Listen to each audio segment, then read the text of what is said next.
시편 23편 3절 말씀. 내 영혼을 소생시키시고 자기 이름을 위하여 의의 길로 인도하시는도다. 내 영혼을 소생시키시고 자기 이름을 위하여 의의 길로 인도하시는도다. 지난 주일 말씀드릴 때 양들이 푸른 풀밭에서 마음껏 풀을 뜯어먹고 또 누워서 풀을 되새김질하는 가운데서 또 실만 물가로 인도되었다. 이걸 영적으로 해석하면 우리가 영의 양식 하나님의 말씀을 마음껏 먹고 또 그 말씀을 깊이 묵상하고 또 성령으로 충만을 받고 말씀 풍성 성령 충만, 그래서 생명으로 넉넉해지는 그런 삶을 목자가 허락해 주신다 했고, 우리 성도된 우리는, 양된 우리들은 말씀을 열심히 먹되 묵상하면서 성령 충만을 받아야 된다. 성령이 내주하신 것도 만족하면 안 되고 성령 충만을 받으라, 그런 말씀을 드렸습니다. 그러면 오늘 말씀 보면은 소생시키시고 또 의의 길로 인도하시는도다, 이 말씀 보면 소생시킨다고 하는 것은 뭘 전제로 하느냐? 병들었다는 뜻. 병들었다, 넘어졌거나 병들었다, 약해서 넘어졌다는 것을 전제하고, 의의 길로 인도한다, 그 말은 잘못된 길로 가고 있기 때문에 의의 길로 다시 되돌려준다는 뜻이 포함되어 있습니다. 그러면 여러분들이 말씀 풍성 성령 충만 한데 어떻게 넘어질 수 있는가? 어떻게 넘어질 수 있는가? 말씀도 풍성하고 말씀 묵상도 하고 성령 충만한데 어떻게 넘어질 수 있는가?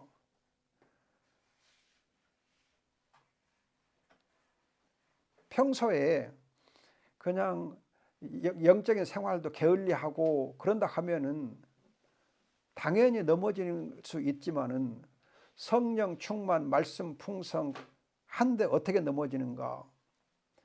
여러분들 에스겔서 34장 16절에 보면은 상한 것을 싸매 주면 병든 것을 강하게 할 것이다. 목자가 양을 싸매 주고 강하게 하신다. 이걸 보면은 이미 에스겔 선지자를 통해서 양떼들이 상함을 당하고 병들었다고 하는 것을 전제하고 있어요. 거듭 말씀드리지만 풀을 잘 먹고 쉴만 물가에서 쉬고, 그럼 뭐가 부족해요? 부족한 거 없잖아요. 그런데 어떻게 넘어져? 어떻게 다른 길로 갈 수 있는가? 여러분, 양의 못된 습성 중에 하나가 부드럽고 움푹한 장소를 찾아서 눕다가 넘어지는 거예요. 양의 못된 습성 중에 하나가 편안하고 움푹한 곳을 찾아서 좋아하다가 넘어지는 거예요. 이만하면 됐다. 이거 만족스러워. 이거 좋아. 그러다가 움푹한 곳을 찾아서 눕다가 벌렁 나자빠져요. 순간적으로 넘어져요. 그런데 양은 위가 혹이 있잖아요. 그래서 넘어져 가지고 막 내 발을 공중으로 이렇게 쳐들고 막 흔들어 대다 보면, 바둥대다 보면 위 혹에 가스가 차요. 가스가 차면 어떻게 돼요? 사지가 마비가 돼요. 마비 현상이 와요. 그래서 양이 굉장히 위기를 맞게 돼요. 그대로 나 죽어요. 그래서 잠깐 나자빠졌는데 위기가 와. 죽을 수 있어요. 여러분들이 예를 들어서 아담의 경우를 보면은 창세기 2장에서 에덴 동산에서 아담이 마음껏 먹을 수 있었잖아요. 거기는 또 강도 있고 물도 좋고 먹을 것 마실 것 많이 있었고, 또 옆에 예쁜 이제 자기 부인도 있고 아내도 있고 전혀 부족함이 없어. 넉넉해. 하나님께서 언약을 맺어주시고 생명나무 과일을 마음껏 먹게 해주셨어요. 그럼 넘어질 이유가 없잖아요. 그런데 창세기 3장 보면은 아담이 금방 넘어져요. 사탄 마귀에 금방 넘어져요. 순간적으로 넘어져요. 여러분 믿음의 조상 중에 한 사람, 믿음의 사람 다윗을 보세요. 여러분 다윗을 보면은 사무엘상 16장에서 성령 충만해 가지고 그가 수금으로 타니까, 수금을 연주하니까는 사울 왕에 있었던 그 악령들이 나가고 사울의 정신이 바로잡히는, 성령 충만해서 수금을 타면은 악령도 내어 쫓는 그런 역사를 일으킨 것이 소년 다윗이었어요. 그런가 하면 그 소년 다윗이 골리앗을 이겼잖아요. 사무엘상 17장 보면은. 또 여러분들 사무엘 8장 보면은 다윗이 왕이 돼가지고 전쟁을 할 때 어디를 가든지 전쟁에 승리하고 백성에게 정의와 공의를 베풀었다 그래요. 여호와 하나님 함께 하시니까 다윗이 가는 곳마다 이겨.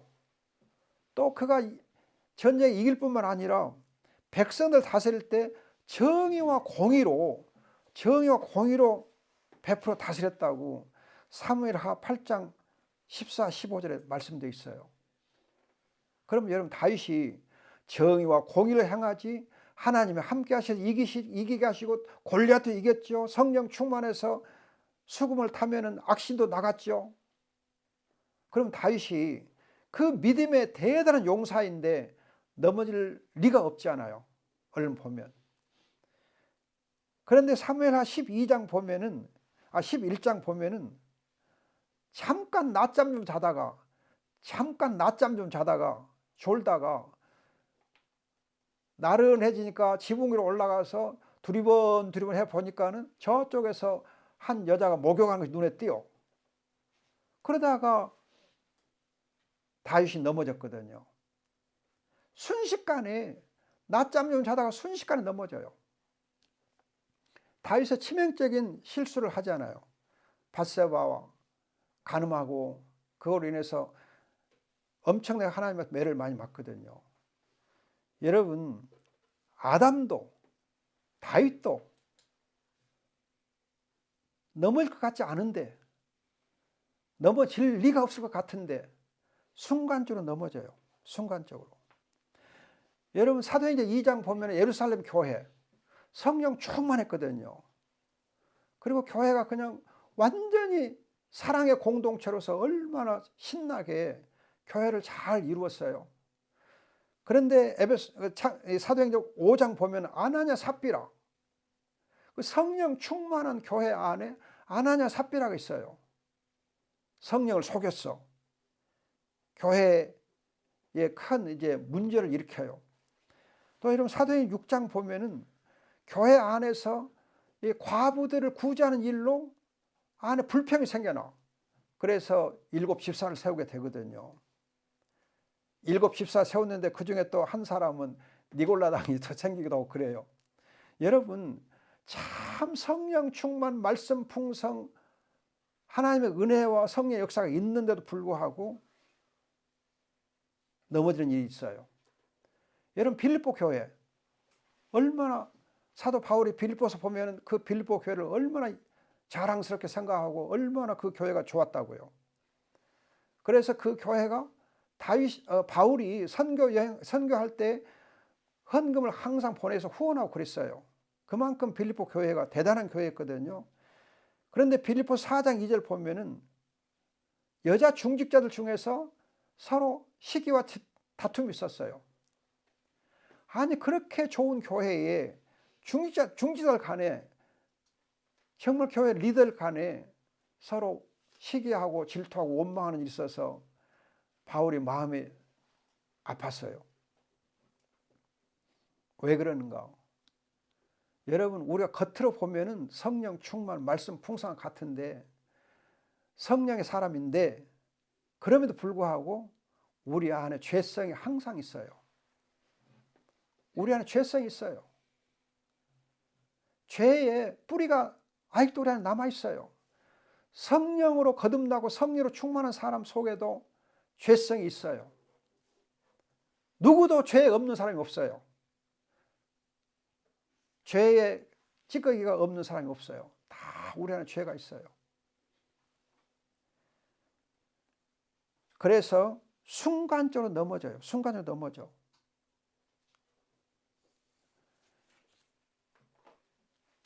시골에서 밭농사하다 보면요, 우리 집사람이 풀을 열심히 잘 매요. 풀 매는데 하여튼 명소에 풀을 잘 매요. 나는 풀 못 매요. 풀 매러 가면 하여튼 힘들어. 풀 매라고 도망가거든요. 그 집사람 풀 잘 매요. 매놓고 보면 기가 막히게 잘 맸어. 근데 딱 2, 3일만 그대로 지나고 보면은 금세 또 풀이 돋아났고, 비만 한번 살짝 오면은 풀이 그냥 엄청 금방 커버려요. 매도 소용없어. 그러니까 할 수 없이 제초제를 뿌려야 돼요. 제초제 뿌리면 안 좋다는 걸 알면서도 감당을 못해. 제초제 안 뿌리면 감당을 못해요. 제초제는 내가 뿌려요. 정말 이 풀은 기가 막히게 잘 나요. 근데 풀 중에서 정말 기가 막히게 고약한 풀이 뭐냐면요, 민들레요. 민들레하고 또 나팔꽃. 와, 나팔꽃은요, 꽃이 피면 이쁘장하잖아요. 그런데 그것이 뿌리가 엄청 깊고, 또 그것은 조그마한 씨인데 보면 밭 깊은 곳에서 올라와요. 이것은 또 그냥 뽑아도 그 다음에 보면 또 나 있고 그래요. 와, 민들레 하여튼 예쁘던 것 치고는 지독해요. 싸워야 돼. 민들레하고 그 나팔꽃 싸우느라고 정신없어요. 엄청나.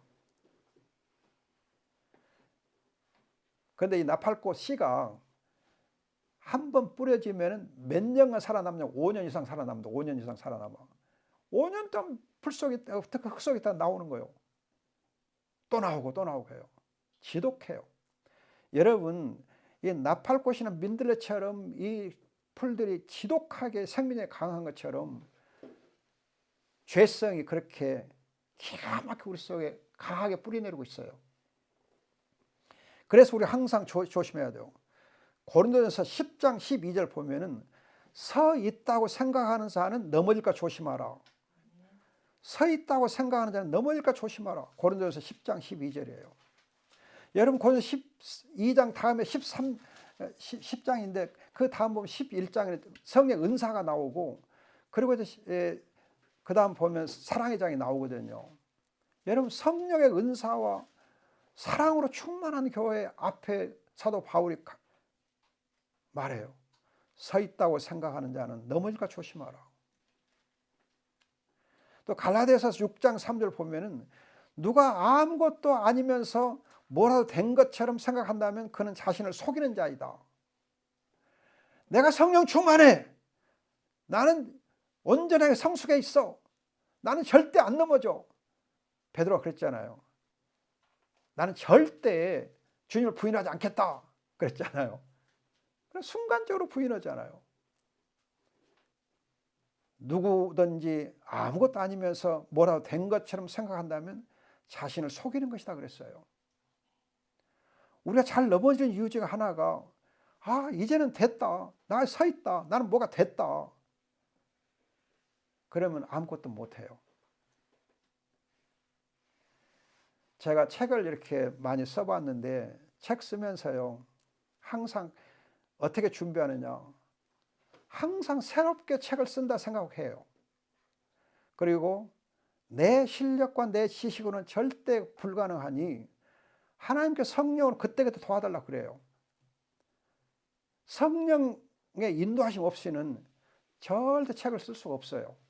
항상 새로운 자세로 항상 나는 부족합니다. 내 지식은 너무 한계가 있어.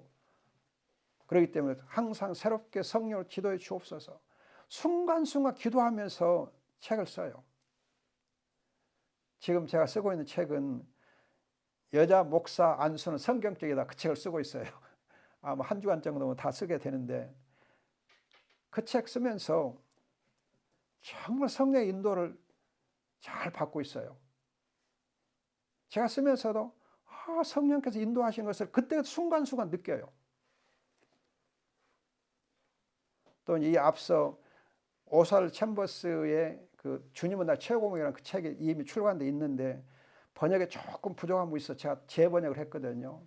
근데 재번역하면서도 성령의 인도를 너무 정확하게 받으면서 감사했어요.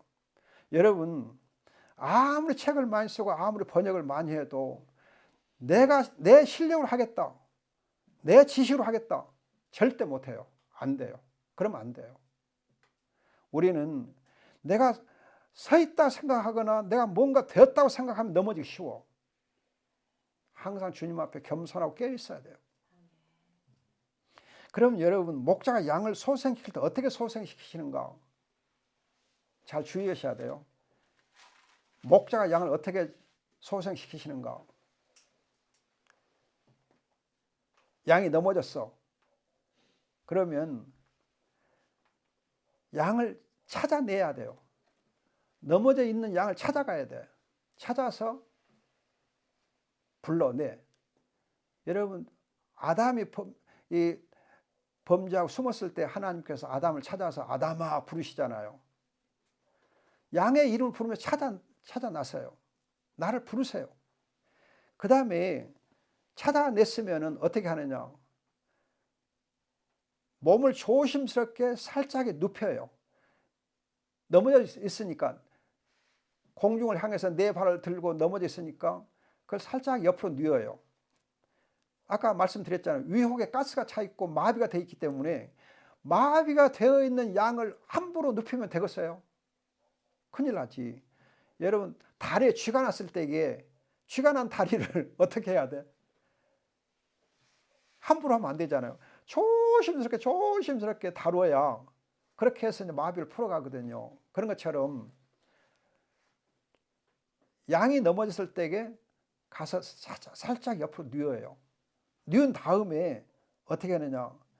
사지를 주물러 주면서 양하고 대화를 해요. 야, 너 넘어졌고 너 고생했지. 너 큰일 날 뻔했다 이놈아. 내가 너 안 찾았으면 어떻게 될 뻔했어?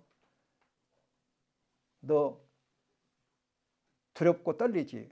그러면서 양하고 대화를 한대요. 대화를 하면서 주물러줘. 그러니까 양의 마음을 위로해주고 쓰다듬어 주면서 사지를 주물러줘요. 그래서 어느 정도 이제 조금 이제 그 몸이 좀 풀리기 시작하면 그때 위혹을 확 눌러서 가스를 빼줘요.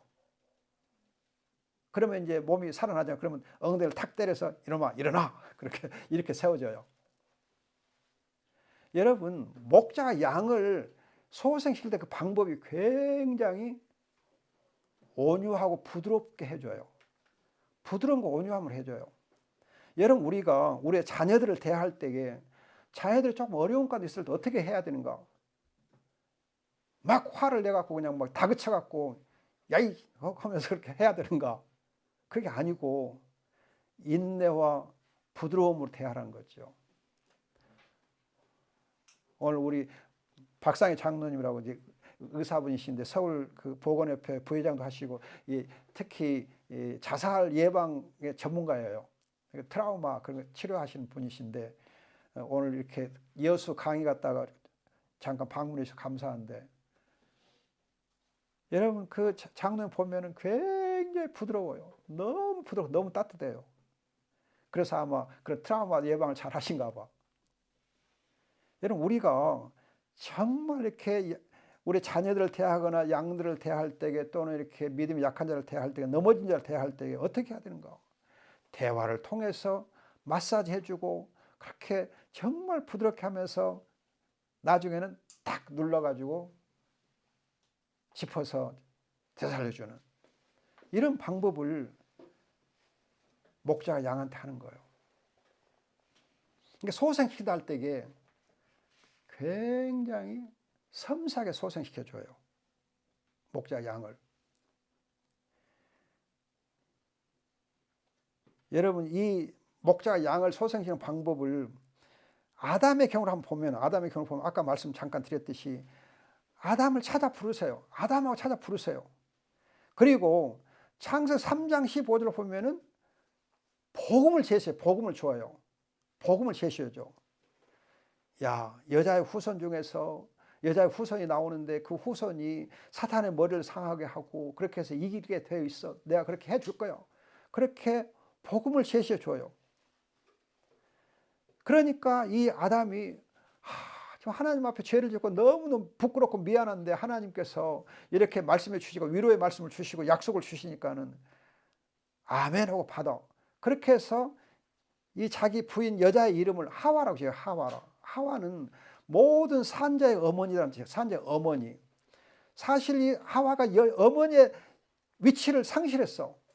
어머니 노릇을 못하고 있었어. 그런데 어머니로서의 위치를 회복시켜주고 산자들의 모든 산자의 어머니가 될 거다. 이 여자를 통해서 사탄 마귀를 물리치고 하나님의 생명 역사를 이루실 것이다. 그렇게 말씀해 주니까 그 말씀을 믿고 이 여자는 정말 하와다. 생명의 어머니다.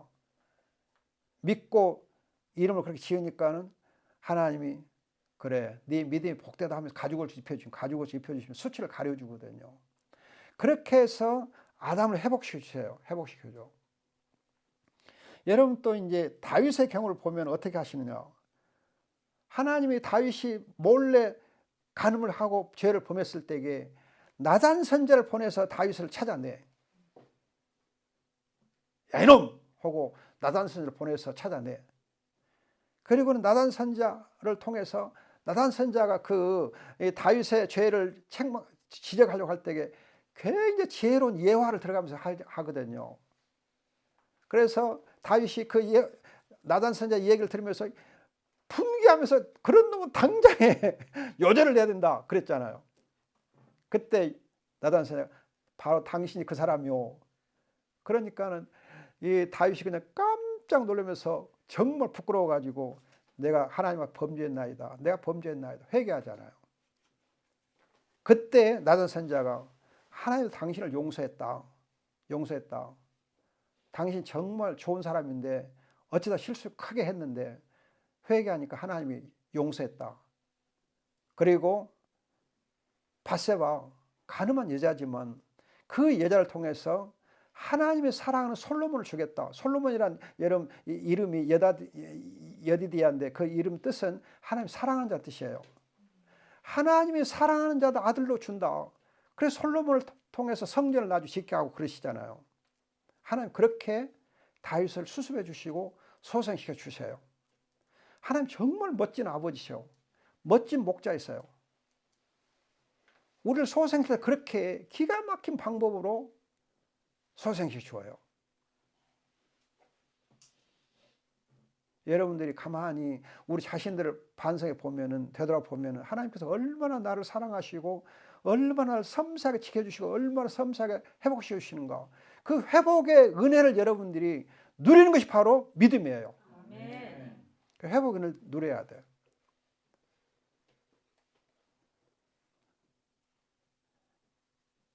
우리가 트라우마를 제거하려면은 하나님의 그 은혜의 손길을 우리가 경험해야 돼요.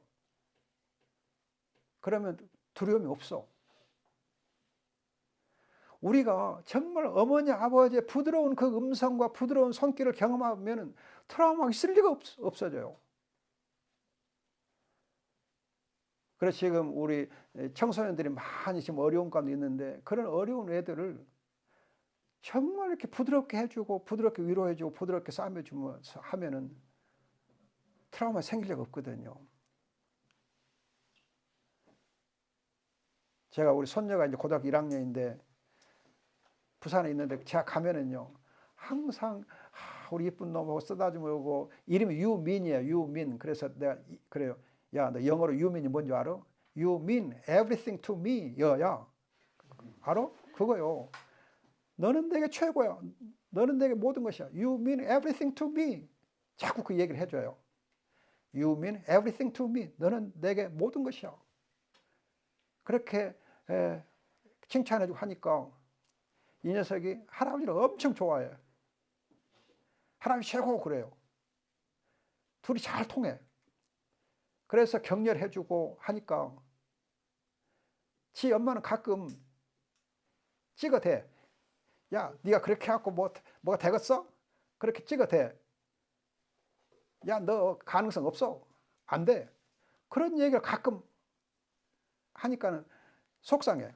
근데 할아버지는 만날 때마다 You mean everything to me. 그것도 저녁에 또 축복해주고 기도해주고 이렇게 잘 자게 해주고 기도할 때 또 그냥 축복 막 해주고 되게 좋아해요.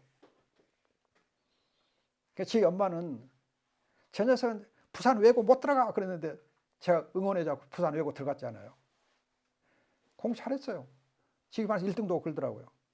여러분 격려해주고 위로해주고 힘을 실어주면 훨씬 자기 능력을 더 발휘할 수 있게 돼 있어요. 우리 자녀들을 우리가 이 목자가 양을 소생시키는 그런 방법으로 하게 되면 되는 거예요. 그래서 이사야서 여러분 57장 15절 보면은 겸손하여 통회하는 자의 마음을 여호와는 소생시켜 주신다 그래요. 겸손하여 통회하는 자의 마음을 소생시켜 주신다. 이사야서 57장 15절. 하나님은 우리를 항상 소생시키기를 기뻐하세요. 자, 이렇게 우리를 소생시키신 다음에 자기 이름을 의의 길로 인도하신다 그래요. 양의 약점이 또 뭐냐 하면은요. 첫 번째 약점은 부드러운 것을 좋아하고 움푹 파인 곳에 눕다가 넘어지는 그런 약점이 있는가 하면은 두 번째 또 약점은 근시안이기 때문에 제자리에서 뱅뱅 돌기를 좋아해요. 제자리 쳇바퀴 돌듯이 해요. 그런가 하면 또 다니는 길로만 막 다녀요. 그러니까 양들은 근시안에서 제자리에 쳇바퀴 돌고 또 다니는 길로만 다니니까 양이 있는 곳은 풀이 살아남지를 못해. 계속 그 밟아대니까. 그래서 그리고 거기다 이제 거기에서 오줌도 싸고 똥도 싸고 하니까 어떻게 되겠어요? 거기서 그냥 코파리들이 막 또 드글드글 끌어 생겨. 그게 또 자기 생명을 위협해. 그래서 에스겔서 34장 18, 19절 보면요. 양들이 자기의 목장을 풀밭을 짓밟아서 망가친다 그래요. 그렇게 망가쳐. 그런가 하면은 눈이 안 좋다 보니까 또 어느새 또 그냥 곁길로 나가기 쉬워. 그래서 이사야서 53장 보면은 양들이 제갈길로 간다 그러잖아요. 길을 잘 잃어요. 이렇게 그냥 항상 개미 쳇바퀴를 돌듯이 그 풀밭을 망가치고 들어다가 또 어떤 때는 다른 길로 곁길로 빠져나가는 이 양들. 그럼 여러분 곁길로 빠져나가면 어떤 위험이 있게 돼요? 동물의 농장 보세요. 보면은 동물의 세계 보면은 이 사자나 이렇게 호랑이들이 짐승을 잡아먹으려 할 때에 그 어린 것이 그 물이 돼서 이탈되게 해. 그래 떨어져 나가게 만들어요. 그러니까 물 위에서 떨어져 나가면은 밥이 돼. 그걸 노려요. 그런 것처럼 양도 자기 물 위에서 벗어나게 되면은 짐승들의 공격을 받게 돼요. 마귀의 밥이 돼. 쉽게 무너지게 돼 있어요. 그래서 이렇게 곁길로 나가서 악한 짐승의 희생물이 되기 쉬운 이 양을 목자가 의의 길로 인도하는 거예요. 의의 길로. 그럼 의의 길로 인도하는 건 무슨 말인가? 곁길로 가는 자를 지팡이로 이렇게 인도해. 이 다음에 지팡이에 대해 말씀드리겠지만 지팡이로 이렇게 끌어서 인도해 줘요. 여러분 이 사실을 보면은 목자는 양이 하나님의 의의 길로 갈 수 있도록 잘 인도하는 일을 하는 거예요. 그럼 의의 길이 뭐냐? 여러분 예수님께서 제자들에게 하신 말씀 보면은 나를 따라오려거든 자기를 부인하고 날마다 자기 십자가를 지고 나를 따르라 그래요. 거기 여러분 주의할 거 있어요. 나를 부인하고 그 다음에 날마다 자기 십자가를 지고 따르라 그래요. 어젯밤에 어떤 목사님이 저한테 전화가 왔어요. 목사님 우리가 십자가에 한 번 못 박으면 그걸로 끝나는 거 아니에요? 한 번 십자가 못 박으면 그걸로 끝나는 거예요. 예수님도 한 번 십자가 못 박이고 끝났잖아요. 그런데 우리는 날마다 죽어야 돼요? 날마다 십자가 못 박아야 돼요?